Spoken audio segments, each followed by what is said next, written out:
Hello guys, welcome back to channel. Lal Salaam cinema అయితే వచ్చేసింది అనమాట. అంటే లాల్ సలాం సినిమా అయితే రిలీజ్ అయిందని ఎవరికి కూడా తెలియదు అనమాట.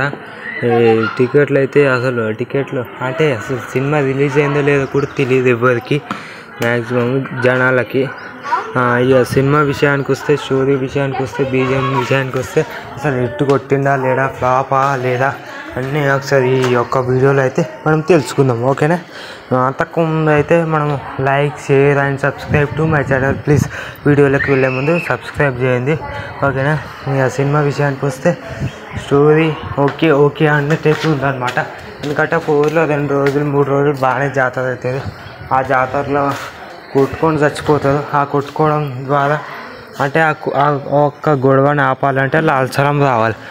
లాల్ సలాం ఎందుకు వస్తాడు బాగుంది అనుకోవచ్చు, కానీ లాల్ సలాం వస్తాడు. లాల్ సలాం వచ్చి అందరినీ ఆపడం జరుగుతుంది. కానీ లాల్ సలాం రావడానికి ముందు ముంబైలో ఒక పెద్ద డాన్ అంట, చాలా పెద్ద రౌడీజం చేసినట్ట. ఇక ఒక కథ అనేది వేరే లెవెల్ ఉంటుందని చెప్పుకోవచ్చు. ఇక సాంగ్స్ అయితే ఏం బాగాలేవని చెప్తాను. నేను మాత్రం నాకైతే ఏం నచ్చలేవు songs, background music. AR Rahman అయితే ఏం మంచిగా వేయలేడని చెప్పుకోవచ్చు. కానీ జైలర్ మూవీలో అయితే స్టోరీ వీక్ ఉండగానే బ్యాక్గ్రౌండ్ బీజిఎం అయితే నెక్స్ట్ లెవెల్ ఇచ్చేసిందని చెప్పుకోవచ్చు. స్టోరీ వీక్ ఉన్న బ్యాక్గ్రౌండ్ మ్యూజిక్ అనేది పిచ్చి పడేసాడు. కానీ ఈ సినిమాలో ఏఆర్ రెహమాన్ అయితే అస్సలు ఏం మ్యూజిక్ ఇవ్వలేడు, ఒక స్టోరీకి తగ్గట్టు అయితే ఏం ఇవ్వలేడు. కానీ స్టోరీ మొత్తం అంతా హై లెవెల్ ఎక్స్పెక్టేషన్స్ అయితే పెట్టుకోవద్దు. ఏదో ఓకే అన్నట్టయితే ఉంటుంది స్టోరీ లైన్. ఇంకొక మెయిన్ విషయం ఏంటంటే రజనీకాంత్ గారిది మెయిన్ వాయిస్ డబ్బింగ్ దుబ్బిందని చెప్పుకోవచ్చు. నాకైతే అస్సలు నచ్చలేదు వాయిస్ డబ్బింగ్. ఆ ఒక్క వాయిస్ డబ్బింగ్ వింటుంటే నాకే చిరాకు పుట్టిందని చెప్పుకోవచ్చు. అస్సలు నచ్చలేదు వాయిస్ డబ్బింగ్.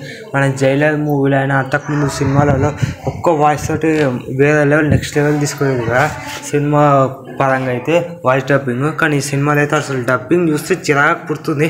అంటే డబ్బింగ్ చెప్తున్నా అంటే ఒక వాయిస్ మాట్లాడుతుంటే ఎందుకు ఎప్పుడో మాట్లాడుకుంటూ బంద్ చేస్తారా బాబు అనిపిస్తుంది. అందుకే అంత చిరాకు పుడతారని చెప్పుకోవచ్చు. సైడ్ యాక్టర్స్ అయితే, మామూలు యాక్టర్స్ అయితే ఇక ఎప్పటికీ మనం విన్న వాయిస్ కాబట్టి అట్లా అలా యాక్టింగ్ కూడా ఓకే అన్నట్టయితే బాగుందని చెప్పుకోవచ్చు.